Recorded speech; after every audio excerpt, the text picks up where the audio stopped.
हरिओम। आज हम ज्योतिष के द्वारा अधिकाधिक लाभ कैसे हम प्राप्त करें, इस विषय पे चर्चा हम करेंगे। तो देखिए, ज्योतिष का अर्थ है ज्योति। ज्योति माने रास्ता, माने मार्गदर्शन, माने ज्योतिष के द्वारा हम ये जान सकते हैं कि हमें क्या काम करना है, क्या काम हमें नहीं करना है, क्या ऐसा हम जप तप करें, दान पुण्य करें, रत्न पहने, अपने ऊपर कंट्रोल करें कि हमारा सौभाग्य बढ़े, दुर्भाग्य घटे और मनचाहा भाग्य की प्राप्ति भी हो, साथ ही साथ हमारा जन्म जन्मांतर भी बदले।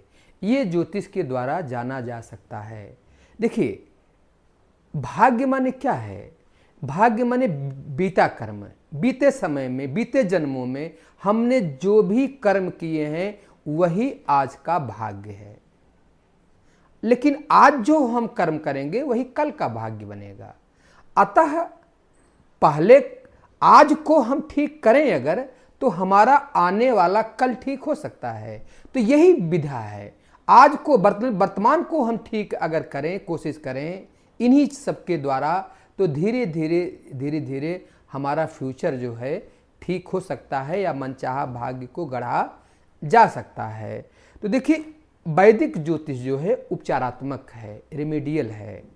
एक चीज़ और हम बता रहे हैं कि जैसे कोई डॉक्टर जो है, डॉक्टर रोग को डायग्नोज करता है, उसका इलाज करता है, उसी प्रकार से ज्योतिषी भी आपकी कुंडली देखता है और उसमें ये समझता है कि भाई क्या दिक्कत है, कौन सा ग्रह कमजोर है, कौन सी दशा अंतरदशा चल रही है, गोचर कहाँ बिगड़ा हुआ है, बहुत सी बातें होती हैं।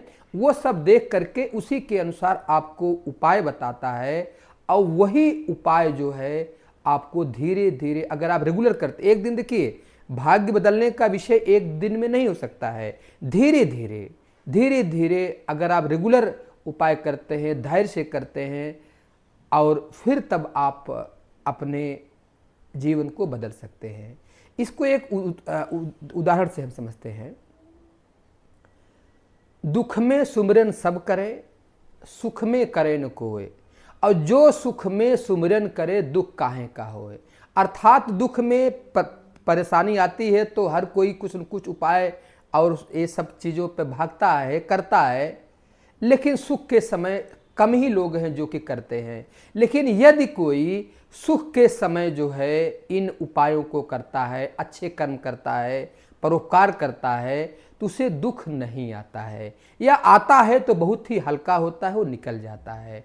तो बात मतलब यहाँ पे ये है कि जब अच्छा समय चल रहा हो उस समय हमें उपाय पे ज़्यादा ध्यान देना है।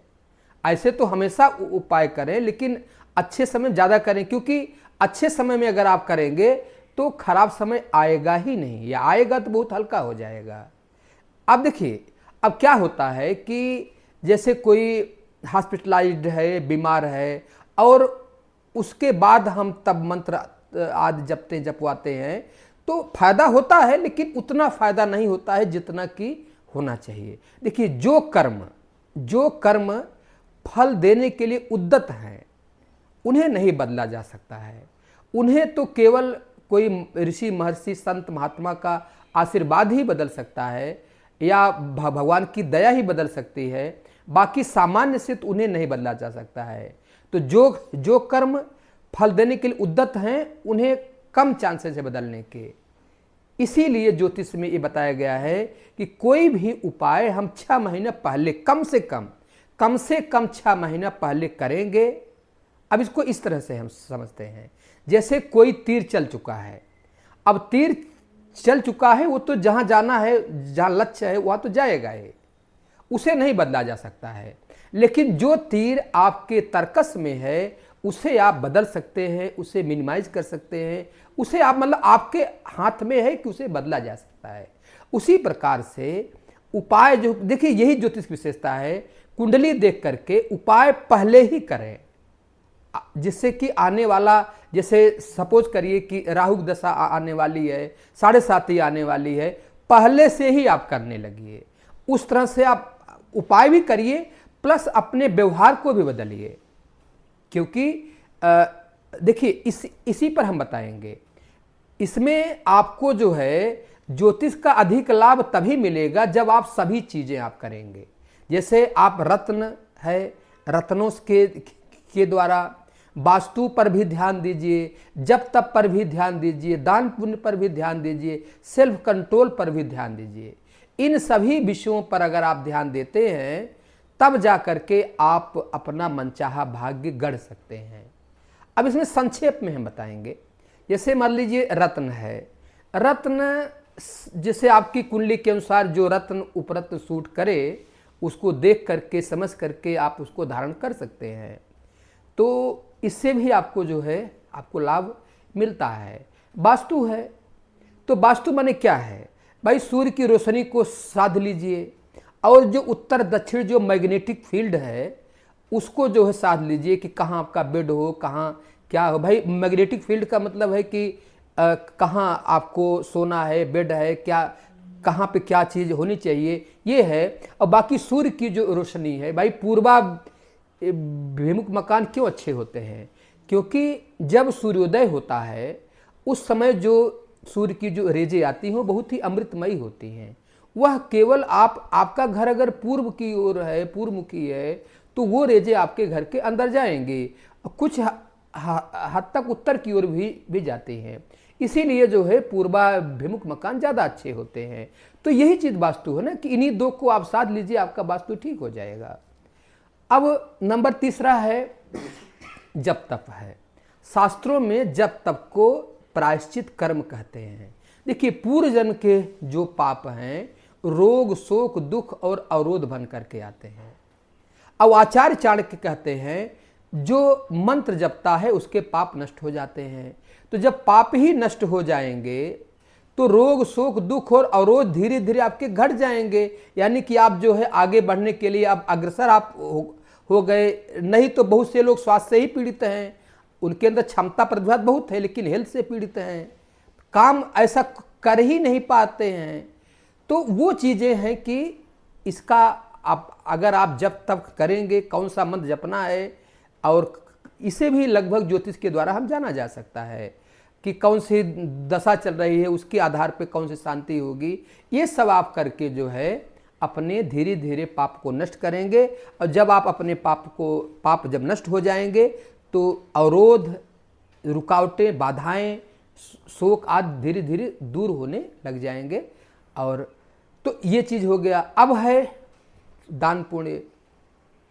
आचार्य चाणक्य जी कहते हैं कि दारिद्र नाशनम दानम, दान करने से जो है दरिद्रता का नाश होता है। इसको ऐसे हम समझते हैं भाई, किसान जो है अब जैसे सपोज करिए कि जो भी चीज़ धरती माँ को देता है वह उसका धरती माँ कई गुना उसको वापस करती हैं। जैसे धान का बीज है, धान का बीज जो है डाला उससे कई गुना धान उसको मिलता है। इसीलिए तो बीज डालता है ना कि कई गुना होकर के धान है, गेहूं है, सरसों है, आम का पेड़ लगाया, अमरूद का पेड़ लगाया, तो कई हजार, एक आम का पेड़ आप लगाएंगे 4 साल 6 साल बाद हजारों आम मिलेंगे। तो वही चीज़ है कि जब हम दान करते हैं तो अपने आप वो कई गुना होकर के हमें वापस आता है। इसलिए जो है जीवन में दान बहुत आवश्यक है। और रेगुलर में अगर आप कुछ ना करें तो ये तो हर आदमी कर सकता है कि गाय कुत्ता पक्षी चींटी को अन्न का दान जरूर करते रहें। इससे जो है आपके नवग्रह भी प्रसन्न होते हैं, पितर भी प्रसन्न होते हैं, और दान करने से जो है अनुकूल परिस्थितियाँ अपने आप बन जाती हैं। और दान में एक चीज़ ये भी है कि अपने आसपास के लोगों को देखते रहें। किसी को कोई चीज़ की अगर आवश्यकता है, आप अगर सक्षम है या नहीं भी है, अपनी देखिए भाव होता, दान में भाव होता है, क्वांटिटी पे मत जाइए। आपका जो भाव है वो उस तरह से अगर आप कुछ भी आप दान करते हैं, कोई परेशान है उसके हितार्थ, तो वो दान बहुत बड़ा दान माना जाता है। इससे अनुकूल परिस्थितियाँ अपने आप बन जाती हैं। अपने आप ऐसे ऐसे लोग आपको मिल जाएंगे कि आप आगे बढ़ जाएंगे। तो ये चीज़ हो गया। अब है आत्मनियंत्रण। ऋग्वेद में लिखा है कि सफलता के पीछे का मुख्य कारण आत्मनियंत्रण है। अपने मन को एकाग्र करें, इंद्रिय को संयमित करें। तो देखिए हमारे ऋषि कहते हैं कि जिसने अपने मन को एकाग्र कर लिया वो उसके लिए कुछ भी चीज़ दुर्लभ नहीं है। तो क्योंकि मन के हारे हार है और मन के जीते जीत है। तो मेरा ये कहने का मतलब है कि आपको ये सभी करना है। आप रत्न जो उचित है उसे भी पहनिए, वास्तु का भी ध्यान दीजिए, जप तप का भी ध्यान दीजिए, दान पुण्य का भी ध्यान दीजिए, और कंट्रोल का भी आप अगर ध्यान रखते हैं तो आप अपना भाग्य बना सकते हैं। अब बात ये चीज़ आती है कि भाई किसी व्यक्ति को थोड़े से उपाय में जल्दी परिणाम मिल जाता है, किसी को बहुत करता है फिर भी नहीं मिलता। इसके पीछे रीजन क्या है? इसके पीछे रीजन मतलब यही है कि भाई अपनी कुंडली का बल है। जैसे किसी का इम्यूनिटी जो है बहुत ज़्यादा है तो अच्छी है इम्यूनिटी, तो उसको जल्दी रोग नहीं होगा। लेकिन जिसकी इम्यूनिटी मतलब वीक है तो छोटी सी परेशानी हुई तो उसको रोग हो जाएगा। उसी प्रकार से किसी की कुंडली बलवान है तो बहुत बड़ी बड़ी समस्याएं जो है उसकी हल्के में बीत जाती हैं। लेकिन किसी की कुंडली अगर वीक है तो उसको छोटी छोटी गोचर ग्रह दशाएं उसको पीड़ा देने लगती हैं। तो इसमें आपको और ज़्यादा करना है, मतलब आपको उपाय जो है और ज़्यादा आप करें, ज़्यादा से ज़्यादा करें उपाय। तो भाई देखिए अब अपनी कुंडली को बलवान बनाना आवश्यक है।